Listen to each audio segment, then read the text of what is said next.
Hello and welcome. Good evening. You're watching Super 6 here on India Today. I'm Akshita Nandagopal coming live to you from Bengaluru. And we'll be getting you on the special broadcast details of the swearing-in ceremony of DK Shivkumar in less than 24 hours from now. But before we deep dive into the details of the swearing-in ceremony, I want to begin with big breaking news coming in on a story that we've been tracking very, very closely here on India Today. I'm referring to the CBSE re-evaluation controversy.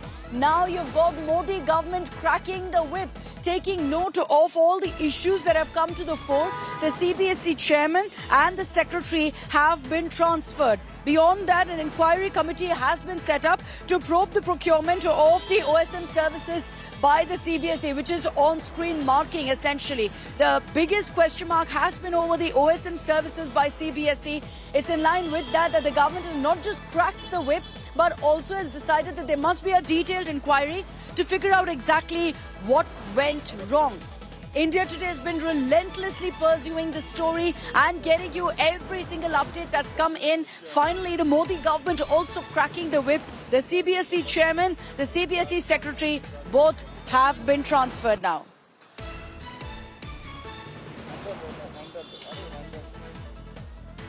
As we get you all the details of how the government now has taken note of what's happening, cracking the whip essentially, the inquiry committee has been set up to probe exactly what went wrong. In the meanwhile, the CBSE chairman, the CBSE secretary, both of them have been transferred. There have been serious questions asked at this point of the CBSE, of the Central Board of Secondary Education, on the manner in which they went ahead with the re-evaluation, with the OSM marking. And so amid that, the government has decided to crack the whip.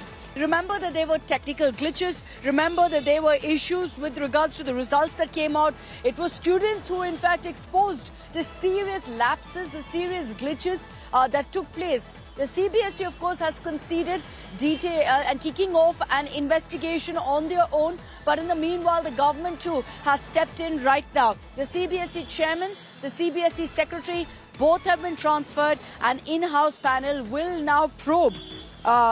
In fact, an inquiry committee will now probe what exactly went wrong, particularly the process of OSM marking those services by the CBSE. Let me bring in Aishwarya Paliwal for more details on this. Aishwarya, the government taking note of all of the issues that students have raised right after the results were out.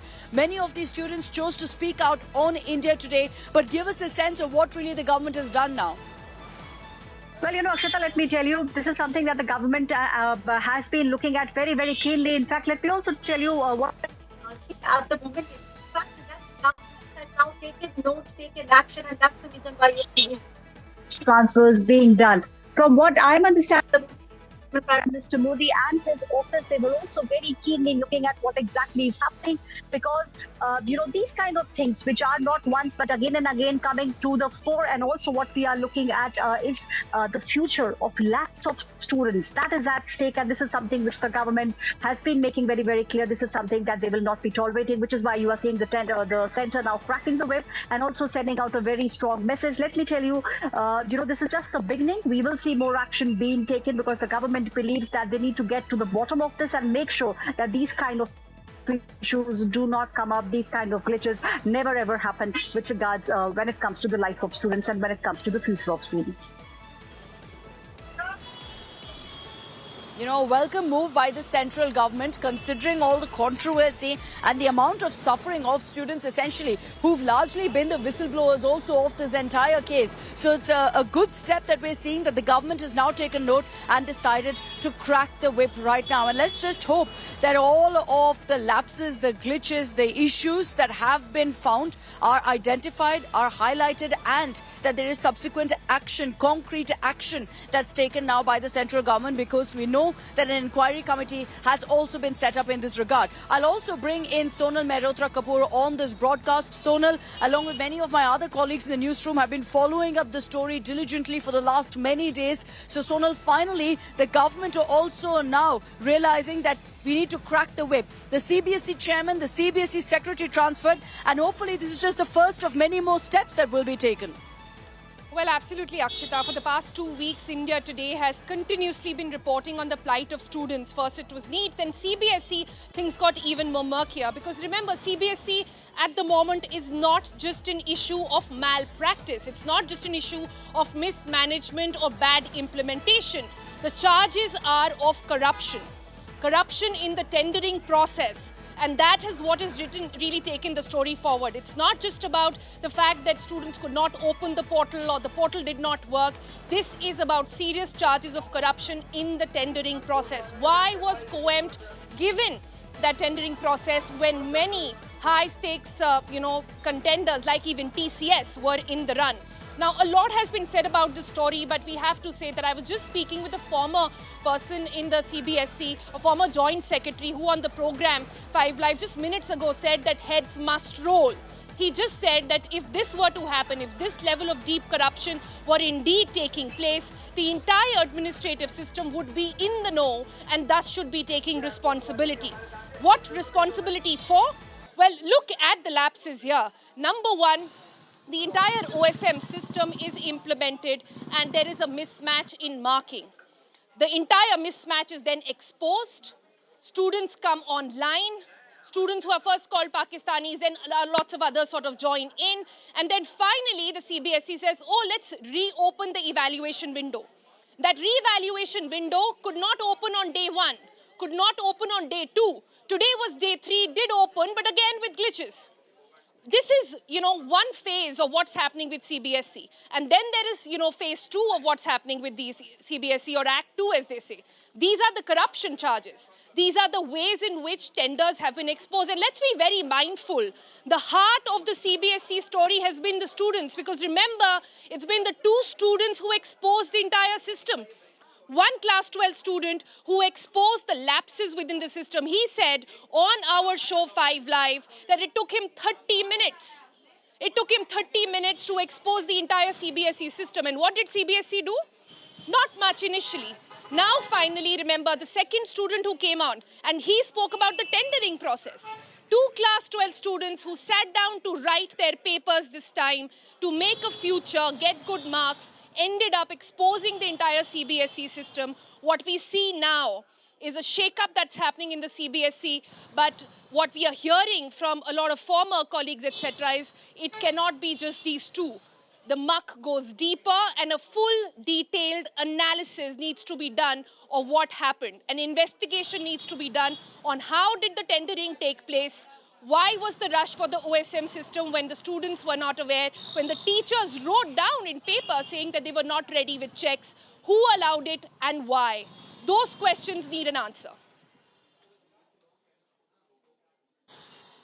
No, and hopefully with that inquiry committee also being set up, we will get some of those answers. We will see those who are responsible for this mess being identified immediately. Anmol Bali is also joining us on this broadcast. Anmol too has been on the ground tracking the story very closely, getting us some of those students who raised a red flag over exactly what had happened and the process that was followed by the CBSE. This is now a welcome move, Anmol. And with this inquiry committee being set up, there's no doubt that many of these students also will be asked to speak out about how they suffered, about how they were able to find these glitches much before even the CBSE could.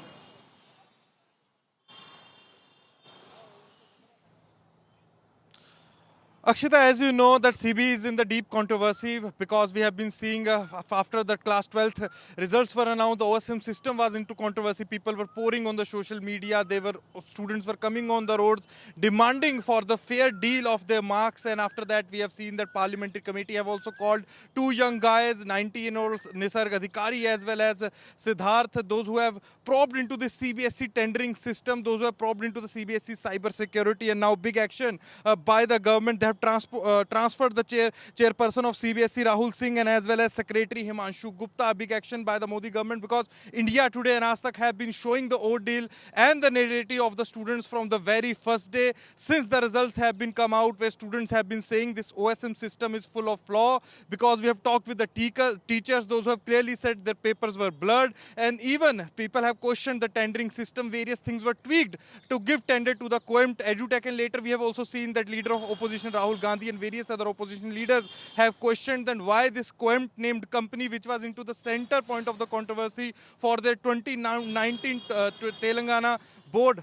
examinations, have been given tender of the CBSE, such a large scale examination where 18 lakh students have appeared for the examination. But all the students we have talked with said they are not satisfied with their marks and even with the cyber infrastructure of the CBSE. Akshita. Okay, let me just bring in Aishwarya also on this. Aishwarya, the central government, while they've now taken note, cracked down, has said we're not going to wait for that inquiry committee to find out who's responsible. So you've got an inquiry committee set up, yes, to look into, what were the loopholes, what were the issues, and pull out really the rot in the system. But at the same time, the CBSE secretary, the CBSE chairman have immediately been transferred. So this is clear messaging from the central government that we're not going to wait for any inquiry report. We believe that heads must roll, and right at the top with that.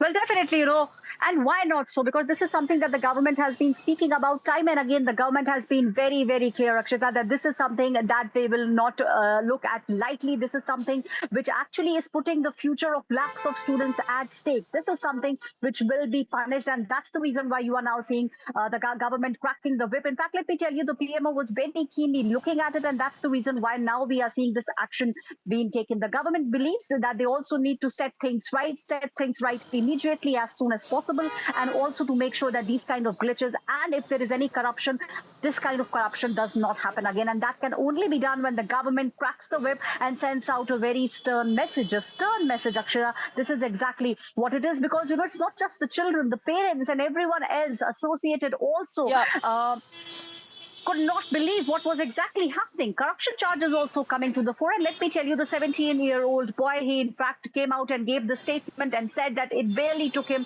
30 minutes to be able to crack it. If he can do it, that means that there are many others who are doing it. Getting to the bottom of it is the priority for the government at the moment. No, and there's a need, very clearly. Final question, Sonal, there is a need to set a precedent here by the government. Welcome move, yes, that the central government has taken note, but there is a need to set a precedent, Sonal, that you cannot mess with students' future. You were right in highlighting what happened with NEET, where we heard in court that Prime Minister Modi was personally right after that supervising what's happening with regards to the re-exams. In this case too, there will be a need for top officials or top ministers to be involved, because this is simply unacceptable that something like this happens. And so while it's a welcome move that the government has taken note, inquiry committee set up, heads are rolling, it's the follow-up really that the spotlight must be on. Absolutely. Also, you have to look carefully at what exactly the government has said. At the moment, it seems like they will be investigating the OSM implementation system. Will they also be implementing on the tendering process? That is not known, Akshita. There are two different things here. So we've got to understand this very carefully. Where will the government say, okay, we will address all charges, we will look at the corruption charges as well, and also look at the implementation at OSM system. Both these the government has to go to, and like we said, in all these cases you see, be it NEET, be it CBSE, at the moment it's the students who are really paying the price, right? And students at the moment, with this piece of news, if I'm to understand, will be even more perturbed. They want to understand what happens next. Will this have a bearing on this year's marks? Will today's revaluation paper, which could not again, the portal that opened again could not be happened, will that reopen again? They say there will be time extended. What does that mean? So this puts still a lot of questions out there for the students, and let's keep our focus there for the moment. The government, yes, needs to address the matter. The government, yes, needs to get to the bottom of how the tendering process took place. But at the moment, what is required before everything else is for somebody to speak to these students and tell them what's going on, because they are the ones whose future is really dangling in the air and they don't know where this will end. Okay, we're going to continue tracking that very closely. Like I said, here on India Today, we've been leading, our coverage, the coverage on this particular issue, and getting you voices of the students like no other channel, because we believe that they're the ones who truly deserve answers, who deserve to know the truth and deserve clarity on exactly what happens next. Thanks very much, Sonal, Aishwarya and Anmol, for joining me with those details. We'll continue tracking the big takeaways of that big news break that's just come in on a crackdown after the CBSE mess. But I'm shifting focus once again to our top story here on Super 6, the swearing-in ceremony of DK Shivkumar that we're counting down to.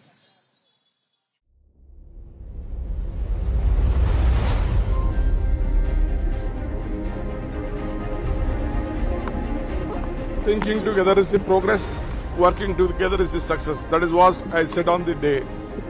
I assured Srimati Sonia Gandhi, Rahul Gandhi and Priyanka Gandhi that I will deliver Karnataka to their fold.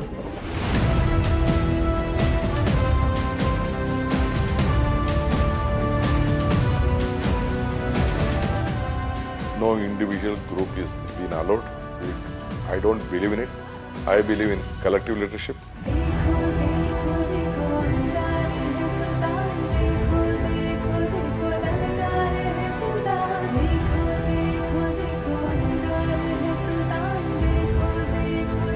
Now I am there with a lot of very rich experience.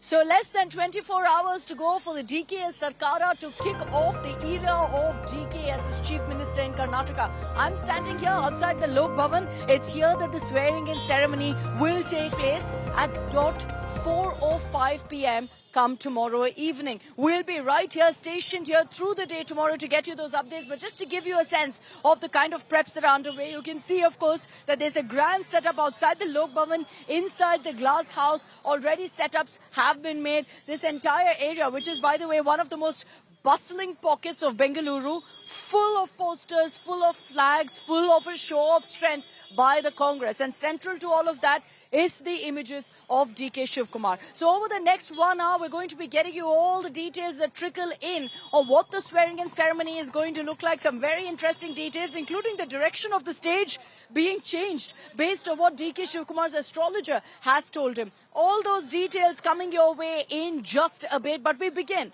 with big breaking news that's coming in right now on that big question of what the Karnataka, what the DK cabinet could look like.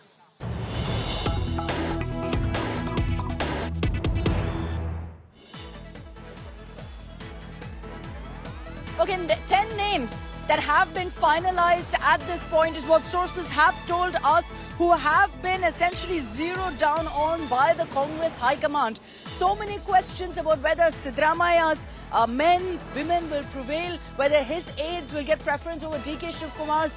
We've got some of those answers for you. As we speak, DK Shivkumar and Siddaramaiah are in Delhi. They've had a series of meetings, the last one that took place with KC Venugopal, and there's a picture that's also emerged from those meetings of DK Shivkumar, of Siddaramaiah with Rahul Gandhi as well. A show of strength once again by the Congress. And Rahul Gandhi is seen there holding Siddaramaia's hand.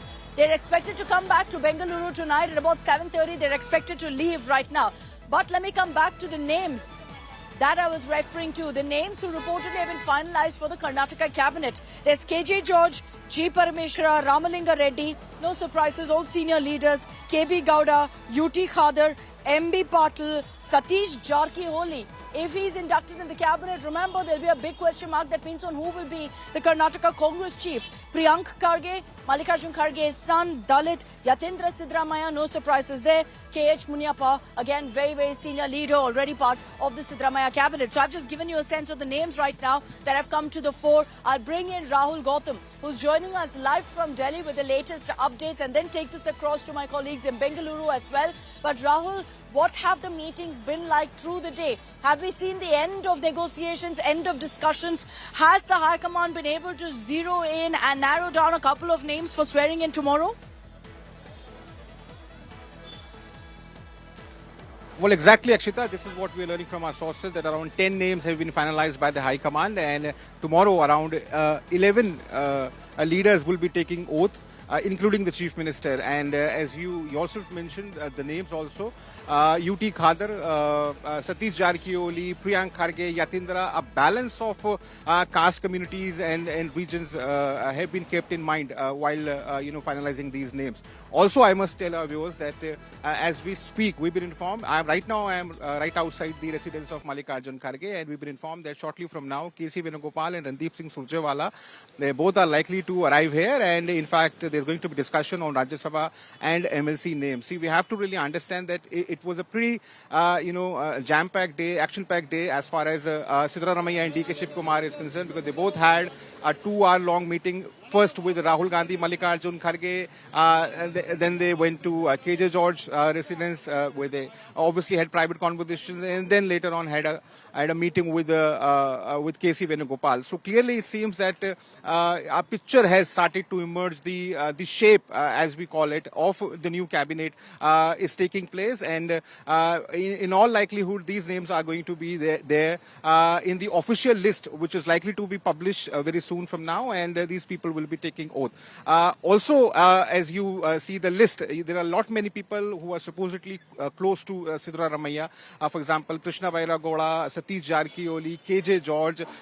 So all these names also, obviously Rahul, were tell me pushed by this. Siddaramaiah. And I'll decode that list in just a bit. But if I see Satish Jarkioli's name in that list, what really happens to the KPCC chief post? Is that something that was also brought up in the discussions? Are we expecting an announcement in that regard also before the swearing-in ceremony tomorrow? Well, unlikely, Akshita. At this point of time, the priority is to get the names right for the new cabinet, and there were discussions on certain levels for KPCC president. Satish Jarkioli was considered for the KPCC post, but sources told us that he was insisting for a cabinet portfolio as well, along with the KPCC post. So therefore, the party was not really comfortable with this idea, and in fact, they reminded leaders also that when DK Shiv Kumar became a deputy chief minister, he was already a PCC president. So there's no precedent wherein a KPCC chief has been a minister also. So therefore, the party is already looking into names. We've been informed that Ishwar Khantre is one of the contenders, BK Hariprasad. We have to really wait and watch whether there's going to be some clarity coming in, but it is unlikely to happen before tomorrow. And in a couple of days, we would be knowing the name of the new KPCC president, the 3 names for the Rajya Sabha berths, and also the 7 contenders for the MLC over post as well. KPCC chief, over what the cabinet will look like. The other question is over deputy chief minister. And I'll bring in Nagarjun Dwarkanath for more details. So on that, Naga, between Siddaramaiah saying you should have deputy chief ministers, DK Shiv Kumar saying absolutely no need, and the High Command facing the pressure of ensuring they get their caste arithmetic right, what are you picking up? Will we see deputy chief ministers, a deputy chief minister? What will be the scene tomorrow? Akshita, most likely there are deliberations that has happened on on deputy chief minister also. I need to make calls. I've got one confirmation, but I need a couple of more confirmation about deputy chief minister. Seems like there might be one, but I'm just still not confirming before I make a couple of more phone calls. But the deliberations have taken up. The party have felt that if we are making DK Shiv Kumar the chief minister, we need to have other communities accommodated. For example, the Dalit community, for example, the Lingayat community. You're also tackling JDS plus BJP in the next elections, which is Lingayat and Vokaliga core vote bank. How do you accommodate the Lingayats? And also Siddaramaiah stepped down. How do you accommodate the backward? All this permutation combination were discussed, and deliberations on deputy chief minister had also happened. Most likely there might be one, is what I was told, but that person is yet to get a phone call about this. And in a couple of hours, we'll have an official update about which way the deputy chief ministership is going. But tomorrow, first phase, 10 to 12 members would be taking part. We have got the names being flashed on our screen. Ramlinga Reddy, Krishna Bairagoda, UT Khadar, MB Patil, Satish Jarkioli, KH Munyappa, Priyank Kharge, KJ George. All of these are seniors, and no, in fact, surprises in this, except for Yatindra, who's a new entrant. And rest of the names usually remain to be the most senior in the cabinet. Okay, senior leaders being given space. There was a lot of talk of fresh, young faces, first-timers, but maybe also a bit too much of a risk at a time when there's so many of these leaders who are lobbying hard to ensure that they get a place in the Karnataka cabinet, in the DK cabinet. But let me give you a sense right now of exactly who are Siddaramaiah's aides who've been named right now. You've got several names that, in fact, have been put forth right now by Siddaramaiah. And he says, I want them to be inducted in the cabinet. So we'll take our graphics right now in which Yatindra Siddaramaiah is in the top of that list. Yatindra Sidramaya is on the top of that list, as in fact he is the son of Sidramaya and has been given a guarantee by the High Command that whatever portfolio he wants, he'll get. So one name that you can expect 100% tomorrow who will be taking oath besides DK Shivkumar is Yatindra Sidramaya. Vairati Suresh, core loyalist of Sidramaya, belongs to the same Kuruba community and the most trusted aide of Sidramaya. There is a possibility he will be accommodated too. Why? Because remember that he is a very trusted aide of Sidramaya and a senior leader of the Congress. Baswaraj Raya Reddy, who is the former finance and economic advisor to Sidramaya, could be brought in against someone that Sidramaya trusts. Baswaraj Raya Reddy was someone who had also urged Sidramaya not to step down but has now made his peace with it. A.S. Ponnanna, another advisor, legal advisor to Sidramaya, has advised him through several legal tangles and so will be perhaps one of those names who could be considered. Sidramaya has definitely projected him. If he is brought in, it will mean that for the first time you have a Kodagu leader as a minister as well. You also have Puttaranga Shetty, a prominent Uppara community leader who is someone that Sidramaya has again pitched for. K. Venkatesh, cabinet minister in the Sidramaya government. Sidramaya saying he's performed, he's been my minister, let him continue as a mantri. H.C. Mahadevappa, most trusted confidant of Sidramaya, again a senior leader, in all likelihood will feature in the cabinet list. And then you have Santosh Lad, influential Maratha community leader. Santosh Lad in the Sidramaya cabinet has been the Labour minister. So we get you all of those details, 8 names that Sidramaya has pitched. How many will actually be accommodated? How many will DK have a say on? We'll see. Ultimately, that official list is awaited. But let's get you now more breaking news coming in.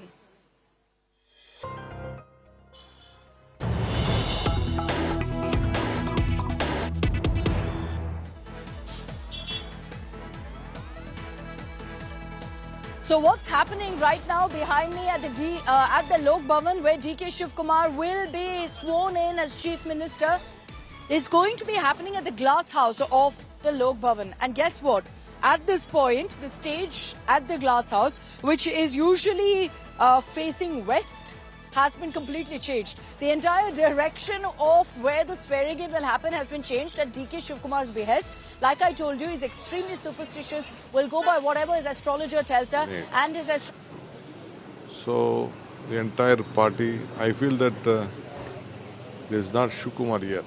It is a Congress worker who stood on this democratic setup with the history of the Congress party, who believed. I named my theatre on the death day of Indira Gandhi as Indraji Chitra Mandir. That is the commitment I had with the Gandhi family, and they believed me. And they gave me various opportunities. So it was my bound duty to be very loyal to the family, from Rajiv ji to till now. So I want how they have sacrificed for the various positions. Sonia Gandhi's sacrifice, she could have become the Prime Minister. Rahul Gandhi would have become the Prime Minister. But they did not. Ultimately, they fought. Now Rahul ji walked on the streets of this country. Tell me which leader has taken such a big decision, making very hard work. So it is my duty to do my job, the trust. They have given a worker, not a leader. So the faith and the confidence the people of this country have shown to me, I am very much obliged and I have to do a lot of hard work and deliver. I know roads will not be so easy, to be a difficult times, but still I have to manage things. I hope the people of Karnataka have confidence in me. I have to do my job. I will do very sincerely with a lot of dedication. And I will reshape, because the world is seeing India through Bangalore and Karnataka. That is also there. So it is a lovely state. Whomever I meet, they said that it is a very important state. So definitely I will have to take every section of the society together, from the farmer to the woman to the youth, and new Yuva Yuga will start. you have a very crucial 2 years, till and we have 2029 election also. You have Dream Rahul Gandhi as a PM. How you want to manage in 2 years? Let me not speak anything more today. I have not spoken to any media, but since you are an important messenger to this state, country, so I am speaking to you. Thank you.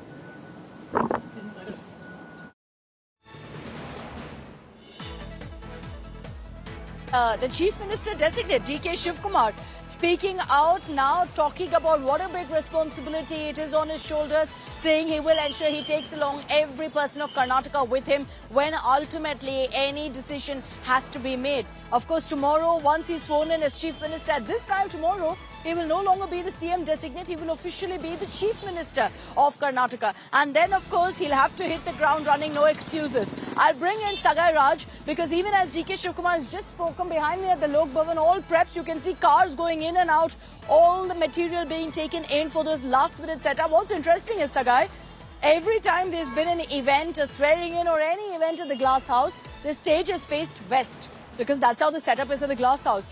The whole setup has been changed based on Vastu, I'm guessing, based on DK Shivkumar, who feels he should be facing east. And so the entire setup, we understand, at the Glass House has changed so that the stage now is facing east.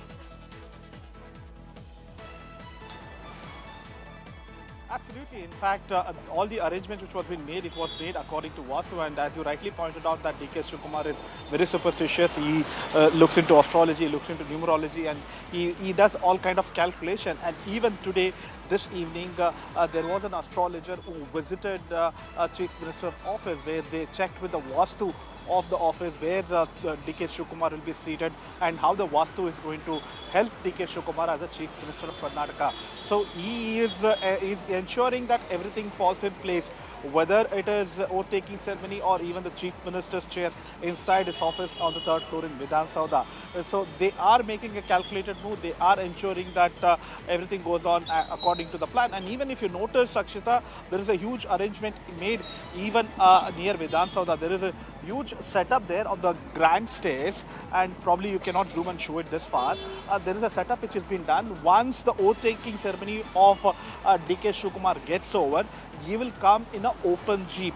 And he will come in an open jeep, go to the secretariat, and he will wave at the people. And there is a huge gathering expected in this entire road tomorrow, where large number of people across the state of Karnataka will come to Vidhan Sauda to witness this particular oath-taking ceremony. And they are anticipating that when they come here, they want to get a glimpse of their Chief Minister, DK Shivkumar, and everybody will wait here, and he will wave at them, greet at them, and after that he will go inside his office on the 3rd floor of Vidhan Sauda. Okay, it's starting to pour down in Bengaluru. I'm seeing that where Saga is, it's raining, so I'm going to get my umbrellas up. It means any moment now here at the Lok Bhavan too, it's going to start raining. So we'll be ready for that. In Bengaluru, you can never say you always keep an umbrella with you because it could start raining any moment. And there you have it, right on cue. It started raining here in Bengaluru as well. But remember that for DK Shivkumar, there will be a lot of focus on how he performs as Chief Minister. Yes, he's been someone who's been the political go-to man for the Congress. And so as far as his track record on politics, on elections goes, he's unbeatable. Since 1989, he's never lost an assembly election. But what about his legacy as a minister? Remember that he's been the Bangalore in charge minister. Is that something that, you know, the people of Bengaluru have been happy about? Has he performed as the Bangalore in charge minister? What was his legacy like? I had a conversation earlier in the last 2 days with some Bengalurians on the infra mess, on garbage, on traffic, which, by the way, with this rain is only going to get way, way worse. Take a look at this excerpt. Bengaluru, beautiful city, great weather. But what do you always hear about the city? Terrible traffic, bad infrastructure, one rain and it's a mess. A change of guard in Karnataka, but we wanted to put the focus on what Bengalurians want. What is the change they want from their ministers, from the government? We're going to talk about that. Srinivas, do you think it'll ever change? This tag of Bengaluru being the worst city, the most congested city, only on traffic? I mean, traffic is a side effect of growth. So first you have to acknowledge that we have traffic because we have unbelievable growth. But every city has growth. Every city has growth and every city has traffic. Maybe not as much as Bengaluru because we didn't have a public transport system like say Mumbai Local or Delhi Metro. But now we're catching up. For example, our metro network is at 96 kilometers now. It will go to about 200 kilometers in the next 3 years. We're adding a lot of metro line this year itself. We are becoming a literal concrete slum. Look at most layouts in Bengaluru today. It's over-commercialized. You have sewage flowing on the streets. You have bad roads. You have potholes. And traffic jams throughout the day. There is no livability in the city. In fact, has been one of the worst maintained for several decades. I've been saying that it's not just Congress, BJP or JDS. All the three parties, MLAs over the last 40 years, have let down the city. No, I agree. completely. There's no one political party. Just this month, we have seen rains pouring down Bengaluru city. Thousands of trees have fallen down. Flooding. My God. Thousands of trees has fallen down. This can't be the situation. We like to take refuge in corruption. If you look at other cities which are running better than this, I don't think those cities are less corrupt than Agreed. us. 100%. I think corruption is in our DNA. I don't say that we should Look at accept it. BMC. Yeah. But are we holding the officers accountable at least for the job they are doing? Corruption or otherwise, they should still execute their jobs, right? There are big projects announced. Now, why are they 8 years delayed, 10 years delayed? It is not that the country doesn't have capacity. Why is it the best of contractors refuse to do work with us? They are all real problems, but they are also vastly exaggerated. And the core issue is governance. There's no exaggeration. There is no exaggeration. Sorry, Exaggeration as in one rain, painting, 10 minute of rain in Bangalore, one small downpour, flooded across the city. Same road in the residency road. Across the city. It's completely packed because of the stagnation Okay, but of water. how do you call 10 kilometers, 2 kilometers of residency road as Bengaluru? Bengaluru city is No, it's in 800 pockets. kilometers. It's in pockets. It's in pockets across the Seriously, you city. live We have been on ground. India Today has been on ground. We have been reporting. 1 month back, Bowring hospital collapsed, 7 people dead, 1 person electrocuted. 2 days later, Chickpet, 1 person electrocuted. Just as the wire just collapsed and live electricity was on the street. In the last 3 years, we ourselves have reported about wall collapses, wire being cut off, and then a live electrocution happening, flooding. Every time me and Sagai, my colleague here, the moment it rains, we know that the next morning we have to be out on the streets by 7 a.m. because parts of Bengaluru will be completely flooded. Even after 6-7 hours, the water would not go. That's because of desilting would not be done. Yeah. The payment... You're never prepared for the monsoon, ever. The tender would have been floated, but there was no one to go check if its mud has been removed from the gutters or not. And that has to be micromanaged, and the officials don't have the time to do it. We don't have the cooperator. MLAs are busy with their own politics, and it largely comes down to people then taking the issue themselves and cleaning the gutter in front of the house. I have a big problem with Bangalore having to be bear the brunt of all the development that should happen in the entire country. It's fundamentally wrong in terms of policy. We should have a development policy which is spread out. You should have development in all the tier 2, tier 3 cities. You should have development throughout the country. No, Why I should agree. Bangalore bear the brunt for all this? But what is it bearing the brunt of? No, because of this growth, we are unable to cope is the argument, but it's right? a good thing also. It is not a good thing. Trust Sandeep, me. come on. No. It is a good thing. See, no, it is not a good thing. It's not a good thing because any a city geography grows no. when there is progress. Akshita. It's a two-way street. Akshita, every city has a limit for growth. We have to understand the geographical limit. You should understand the sustainable limit. You can't grow beyond that. You can't grow beyond can't the infrastructure. grow First, beyond you it. need to have the infrastructure and then the growth. You but can't that's have the the point. growth and then plan Yeah. the infrastructure. I think that This is a failure of policy he has hit throughout the the nail. country. I agree, failure Yeah. of policy throughout the country, but we can't say that, okay, we can't open Bangalore our doors has to not others simply moved, because Bangalore, Akshita, that's it, I'm for sorry, 30 this is years- your for 30 limit. No. How timely was our conversation, because even now it's raining. And if it continues like this for the next few hours, I can guarantee you not just will Bengaluru be completely gridlocked and we'll all be stuck, me and my team will all be stuck in that traffic, but it will also then start getting flooded as well. So very clearly the development that's happened in Bengaluru has been extremely unscientific. I wouldn't point fingers at one government. This has been, Bengaluru over the decades problem. But let me highlight right now what DK Shivkumar has achieved. What has been his legacy? What has he performed as a Bangalore in charge minister? What has he delivered? Well, if I were to look at really the big announcements made, a couple of them announced, not really implemented. So now as chief minister, will he manage to do that is the question. He announced an AI city, which has everyone excited because AI is the buzzword and most states now are moving in that direction. DK Shivkumar has announced it to the outskirts of Bengaluru. Like I said, has been announced, not really implemented just yet. Similarly, a massive Bengaluru sky deck, which is supposed to be a viewpoint of sorts, again announced by DK Shivkumar as minister. He could have said, before my hands are tied, budget constraints, all of that. Now, none of that will cut it simply because he is the chief minister. A tunnel road project has also been approved to kind of ease up traffic in Bengaluru. That will be a game changer. But again, let me highlight that it's only been approved right now. The project hasn't kicked off, so it will take at least a minimum of a few years. You can already see the traffic mess behind me here in the city of Bengaluru. Road concretization project, which is in progress right now.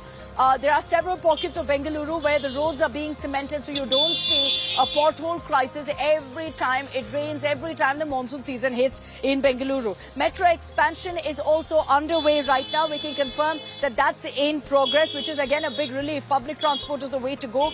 Double-decker flyover at Silk Board. This is the first in the list that I'm able to say has been delivered. But I will highlight that it's something that was actually initiated much before. Now, as far as BBMP goes and converting that to a greater Bengaluru authority, on that front, there's been delivery again. So a green tick there as well for the government. And that's something that DK Shivkumar has been extremely passionate about having a GBA. And hopefully we'll see elections also very, very soon. Pothole-free roads, all kinds of promises on this by every government, including DK Shivkumar. Let's be very clear, not delivered. Traffic decongestion. I just need to pan my camera to show you what's really the impact of it. Absolutely not delivered. You can hear the constant honking all around me just because it's poured down for the last 5 minutes. Seamless last mile connectivity, again not delivered. Many would argue that the reason Bengaluru right now is such an infra mess is because of unscientific planning and that for many decades nothing was done right up until now, when maybe it's a little too late to change many of the parts of Bengaluru.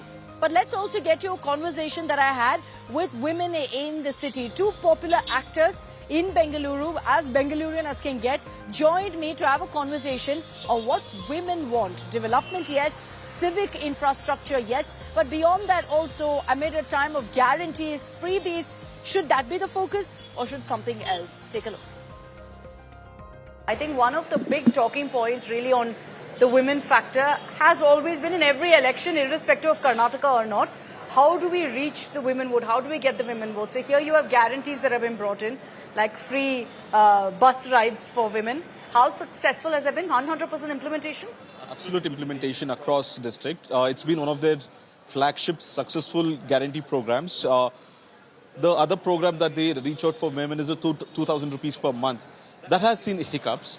But this transportation for free for all women across Karnataka has been absolutely successful. There have been studies also, Akshita, about how these women save on the bus charges, travel to whichever destination, largely the pilgrimage temple or meet the relatives, and end up spending in that second towns and third towns. So that creates the secondary, tertiary economy. But there's a flip side to it. The bank balance of the transport corporations have gone into doldrums. They've gone into negativity. The transport minister have to fight with the finance minister for his quick share of money of funding. Of course, there's always two phases of the freebies. One is definitely a great implementation program, but on the other side, the finances takes a severe hit. 6,000 odd crores in a year. Now the transport corporation will have to put in extra money now. For women, you need to give free bus rides. For women, you need to give a certain amount of income every month, and that's the way to woo the woman voter. Do you think that's a wrong example being set? I think in a way the Shakti scheme has benefited a lot of women in Karnataka, irrespective of which government you support. I think this is something that has been a success. And as a mom, as a working mom, I know how hard it is for women to travel, and their safety while traveling really matters, and this really helps with that. And the expenditure in a month really gets brought down because of that. And there are multiple ways I feel this really helps boost women's confidence in wanting to work, and that will help the entire Karnataka economy. So why not? that then women expect these freebies to come their way, right? There's no political party that can come in and say, we're not going to give it to you, but we have other big, tall promises. The freebies are definitely the wrong way to win votes. And I've seen that in Tamil Nadu, because when I was working there, I had my team wanting to rush somewhere. I said, for what? And they said, fan kadikyu. Mixie, grinder. And that is such a wrong way to do votes.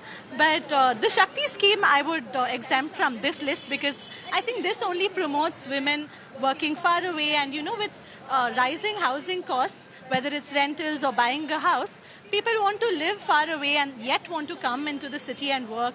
And at my place, or whether it's wherever I work, I see a lot of women coming and they need safe transport. From the women of Bengaluru on what really they feel should be the priority areas of DK Shivkumar, we'll see.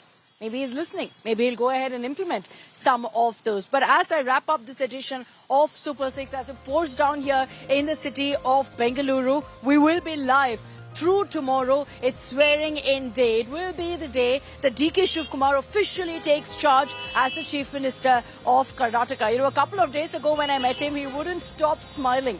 He's finally come his way. It's a hard, tough job, but one he's been vying for the last many months. He's finally going to get it. Tomorrow, this time, he will no longer be the Chief Minister designate, but the Chief Minister of Karnataka. And you can trust us here on India Today to get you every update. I am leaving you with a ground report from nearby Kanakpura, a small town on the outskirts of Bengaluru. It's right now in the spotlight because it's from Kanakpura that DK Shivkumar has grown now to become the Chief Minister of Karnataka. Beautiful little town, lovely temples. Also, it's where the Kaveri flows. So you have Mekedatu, by the way, very, very close to that. I'm leaving you with this report by Anika Keshav.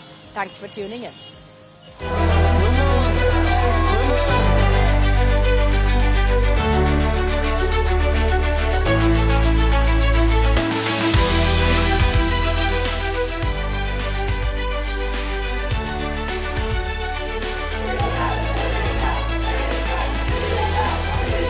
On June 3rd, DK Shivakumar will take oath as Karnataka's Chief Minister.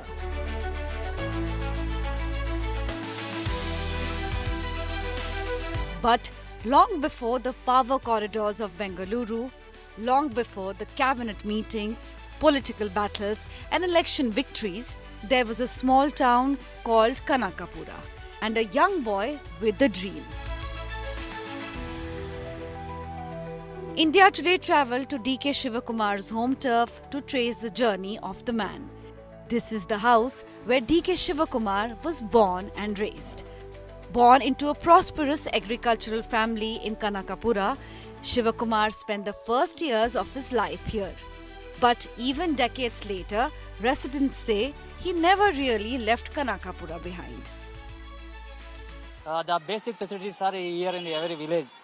Okay. Just like here, roads are transport, drainage system, and schools, buildings, and all over.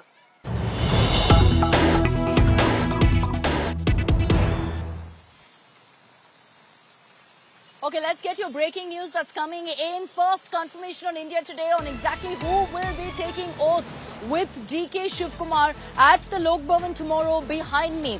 The formula we're hearing is that it will be 11 leaders along with the Chief Minister, along with DK Shivkumar. The 11 names that have come to the fore.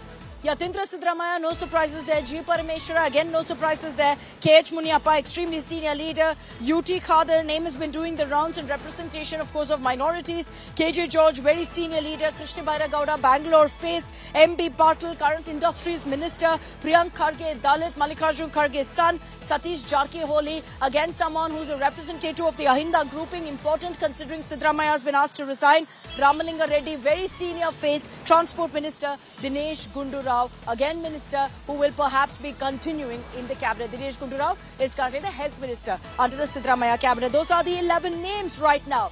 Besides DK Shivkumar, first on your screens, these are the names that have been discussed. If you look at this particular list, no big surprises because they are the senior most faces. Many would argue that you can't help but induct those loyal to Siddaramaiah because almost every other minister, MLA, senior leader is loyal to Siddaramaiah. So in the current circumstances, what you're seeing is essentially a formula of 11 plus 1. The 11 names, no big surprises that I can see at this point. Yatindra Sidramaya, as we told you here on India Today, is very much part of the cabinet, as are several other senior leaders. G. Parameshwara, who is currently the Home Minister under Sidramaya's caretaker government, who is also a Dalit face. Priyank Kharge will be the second Dalit face if he's inducted in the cabinet. Then you will also have an Ahinda face in Satish Jarkiholi. Importantly, if Satish Jarkiholi is taking up this responsibility, then there will be a question on who could be the Karnataka Congress chief then.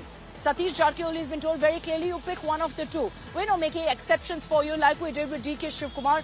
One man, one post is in fact the very clear messaging that's coming in right now from the leadership. So if Satish Jarkiholi has chosen a cabinet berth, then the question comes up on who will be the Karnataka Congress chief. Remember the meetings that have happened in Delhi. One of the talking points has been on the KPCC chief. So hopefully we'll get clarity on that in the next few hours as well. But as we tell you all about this, another big question that emerges is whether we're going to be seeing deputy chief ministers in Karnataka. And if we are of the 11 names that I've read out for you, if it is in fact the likes of Yatindra Sidramaya, let's be very clear, that's a big win for Sidramaya. But there is a possibility, however, that the names that I've read, the likes of Satish Jarkiholi, Priyank Kharge, G. Parameshwara, they all stand a good chance because, like I said, the caste arithmetic does matter in each of these cases. Many of them are senior leaders who have, in fact, represented ministries even in the Sidramaya government, the current caretaker government here in Karnataka. As we get you all the details here, you heard it first on India Today, the 11 names plus DK Shivkumar, that number could go up, we're hearing, because the negotiations are still underway. The High Command is meeting right now to figure out whether they should seal the deal with these 11 names or bring in more. You can count on us here on India Today to get you those details as we count down to swearing in day. That's tomorrow, 4-5 p.m. And we will get you all the live updates in our rolling broadcast through tomorrow. Thanks very much for tuning in. I'm wrapping up this edition of Super 6 from rainy Bengaluru.